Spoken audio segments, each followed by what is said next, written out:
മിണ്ടാനും പറയാനും ഒരു പൂച്ചക്കുഞ്ഞു പോലുമില്ലാതെ ഉറങ്ങിയിരുന്നാണ് മിണ്ടിയും പറഞ്ഞുവെന്ന ഈ സിനിമ കണ്ടത്.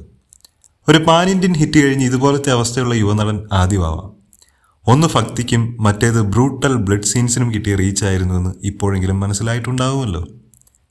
ഈ സിനിമയിലേക്ക് വന്നാൽ ഒരുപാട് മുന്നേ ഷൂട്ടിംഗ് കഴിഞ്ഞതാണ്. പഴയ ഉണ്ണിയെയും അപർണയെയും കാണാം. നേരത്തെ വന്നിരുന്നതിൽ ഒരു 10 പേരെങ്കിലും തികച്ച് കാണുമായിരുന്നിരിക്കാം. ഒരു ചെറുകഥയുടെ സിനിമാവിഷ്കാരമാണ്. ലോങ് ഡിസ്റ്റൻസ് റിലേഷൻഷിപ്പ്, അവരുടെ ലവ് സ്റ്റോറി, ഇത് മാത്രമാണ് സിനിമ. ഇടുക്കി, തൊടുപുഴ, മൂവാറ്റുപുഴ ഇതൊക്കെയാണ് മെയിൻ ലൊക്കേഷൻസ്. ഉണ്ണി എപ്പോഴും പറയുന്ന കുറ്റമായ ഡയലോഗ് ഡെലിവറി ഇതിൽ വലിയ പ്രശ്നമായിരുന്നില്ല. മാത്രമല്ല അപർണയും ഉണ്ണിയൊക്കെ ഇങ്ങനെ കണ്ടിരിക്കാം. രണ്ടുപേരും നല്ല ലുക്കായിരുന്നു. ആരും PR പോയിട്ട് 2 വാക്ക് നല്ലത് പറയുന്നതോ പ്രൊമോഷൻ ചെയ്യുന്നതോ ഒന്നും കണ്ടിട്ടില്ല. ഇങ്ങനൊരു പടം ഇറങ്ങിയെന്ന് പോലും ആരും അറിഞ്ഞില്ല. അറിഞ്ഞിട്ടും ഇനി വലിയ കാര്യമില്ല, സിനിമ മാറ്റി തുടങ്ങി.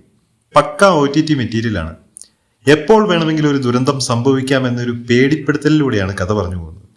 OTT വന്നാൽ കണ്ടു നോക്കുക. അത്ര മോശമൊന്നുമല്ലാത്ത കണ്ടിരിക്കാവുന്ന ഒരു കുഞ്ഞ് ലവ് സ്റ്റോറിയാണ് മിണ്ടിയും പറഞ്ഞു.